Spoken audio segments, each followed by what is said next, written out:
Hi, I'm Sarah Caffey with Back in Action Ergonomics and Wellness. And today I wanted to walk you through a short seated chair yoga sequence to help loosen up the muscles of your low back, your hips, and your inner thighs.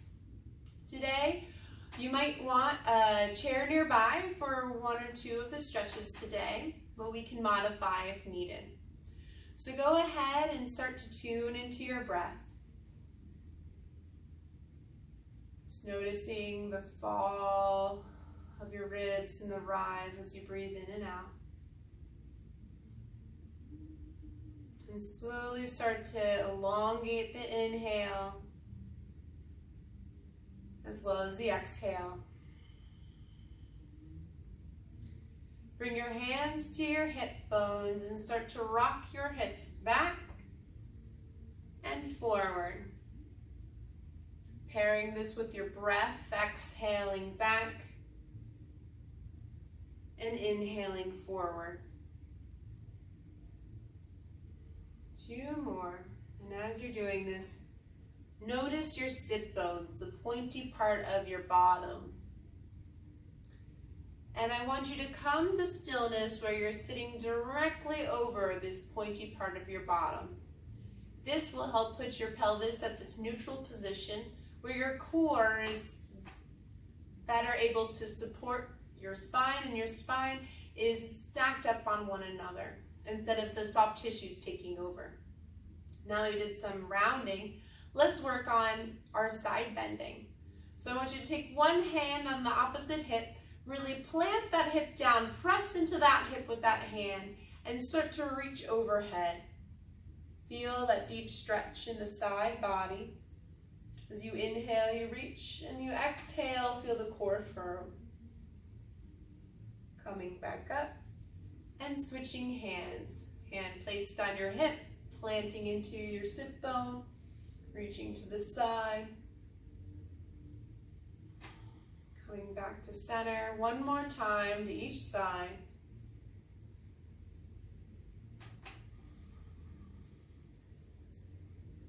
And then the other direction. Great. Begin to round a little bit deeper. This time your hands on either side of your legs, and start to let the hands slide down the side, planting through that back sit bone.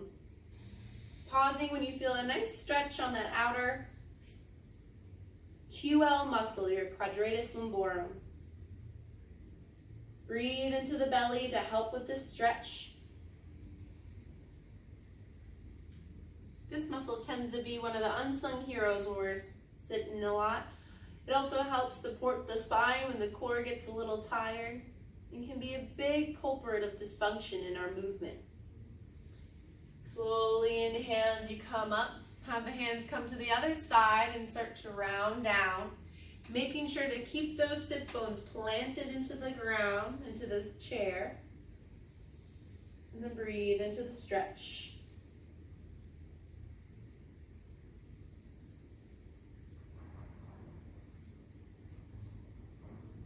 Slowly come back up. And then let's add some rotation into the mix. I want you to have one hand on your belly and one hand on your chest.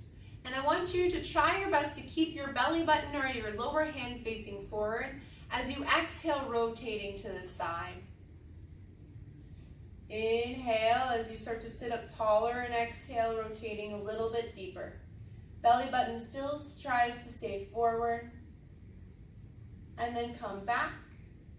Switch hands and rotate to the other side. Again, belly button facing forward, lower hand is in front of you. Inhale as you sit up tall, and exhale as you rotate.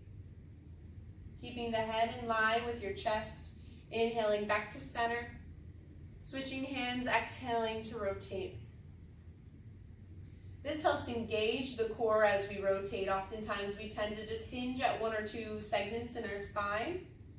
And this practice of engagement can help make sure that those muscles are firing to stabilize. Going to the other side last time.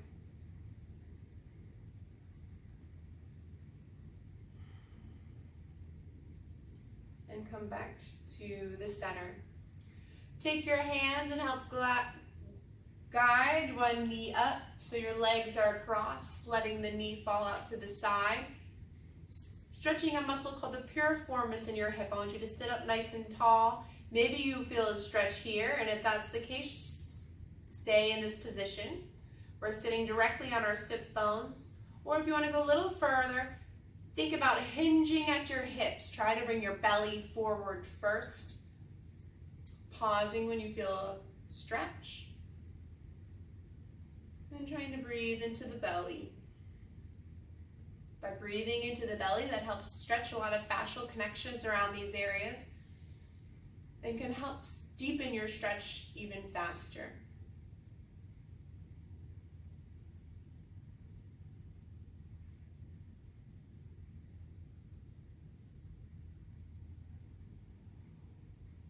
Slowly walk yourself up. This time I want you to hug that knee up so it crosses a little bit more. Center. Have one hand opposite of the knee that's on top.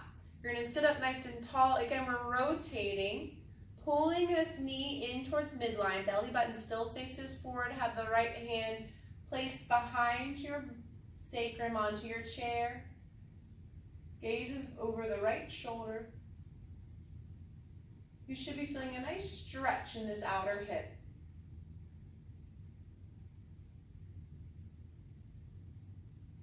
Inhale back to center. Uncross the legs. Switching sides. This time going into that piriformis stretch again. Legs are crossed. Sitting up nice and tall. Whether you feel that stretch here or if you want to go a little deeper today, hinging at your hips, leading with your belly. Breathe into your stomach.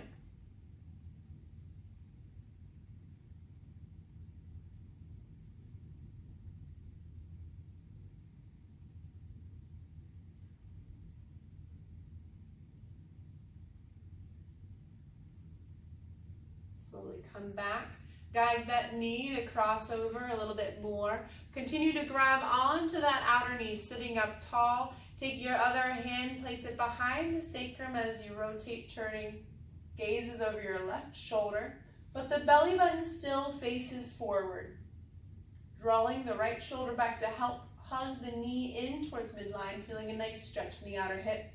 3 breaths here.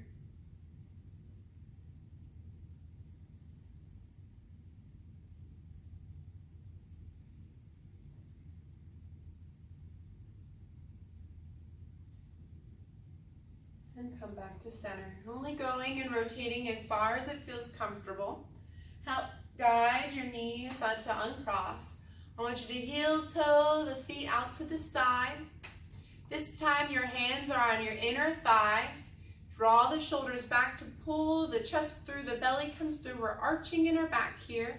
Maybe you feel a stretch in your inner thighs. Stay there. If not, hinge a little deeper at your hips, pressing the knees out to the side. Holding and breathing here.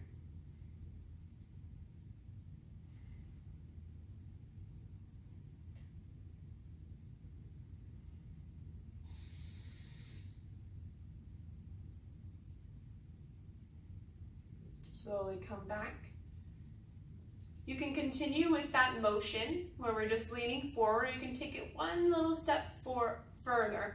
This time, pressing out into your knees, we hinge forward. And we're going to be pressing into our left hand as we start to let that left shoulder dip down. Feel a nice stretch in that inner thigh. Belly button continues to try to face forward.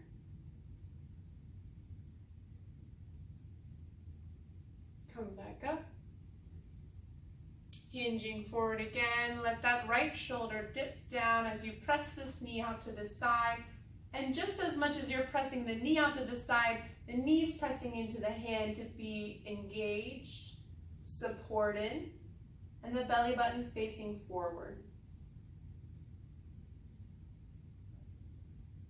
You don't have to go deep into a rotation. It's more about the press into the knee. And then come back to center. Great. Help guide the knees in towards the midline. From here, we're going to stretch the adductors.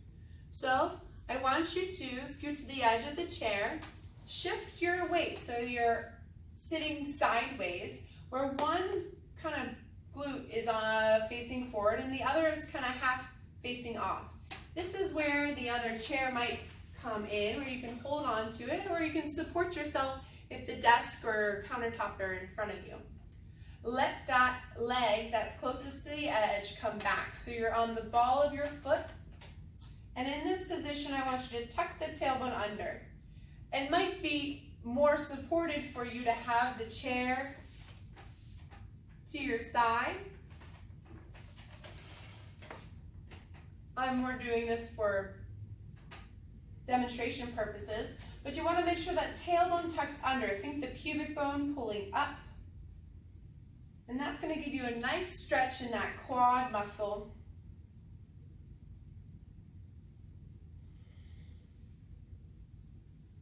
Shifting your hips back, bringing that chair to the other side, or again, if you are set up in front of a desk, that works just as well.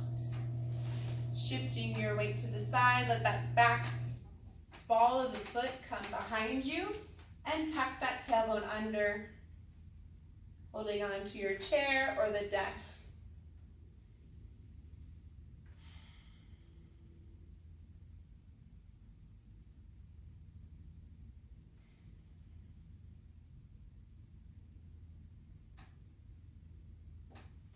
Great. Scoot your hips back, coming back to center. We're going to do one inhale as the arms come up to reach to the sky. Bring your hands together, coming all the way down to heart center. Finding gratitude in this moment for the way that your body can now move. Feeling the changes that occur. More circulation in our hips, our low back. The light, the student, the teacher, and me